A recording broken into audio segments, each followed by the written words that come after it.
madugin. Ala, mama na din na. Ngayon, pakikontakt ko. Diyan, ito yung ikinalaki sa Google.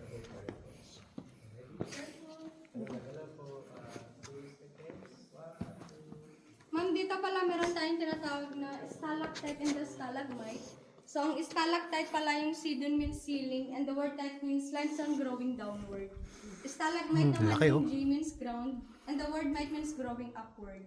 Once na nagbit mo yung dalawa, magiging column or pillar. Ito na po. Pero takes thousands of years bago sila magbit kasi na every 20 to 30 years, 1 inch lang po yung nilalaki nila. And also, bawal din po silang hawakan tulad po nito, ma'am. Color white siya, once na nawakan, mamatay or magiging dark color. So, ang reason po kasi is yung mga kamay natin is mayaman sa acetone oil na kayang pumatay po ng limestone.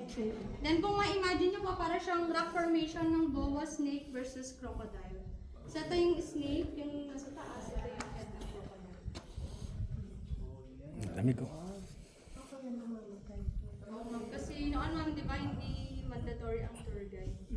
Tsaka dati, ang dami pang vandalism pa nun, mga 1990s. Buti nga sir, medyo nabawasan yung vandal natin. Dati. Since nung nag-close po ito ng pandemic until nung October last year, 3 years po siyang close. So ayun po, muling na-restore yung cave natin. Anong year siya nyo? 2019 lang po. Opo, sa Pakso.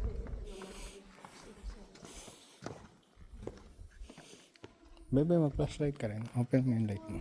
Ito is batteries. Ayun, may stairs na ganun. May additional na. Mama, kailangan po dito ko ulit kayo ng background. Para lahat ng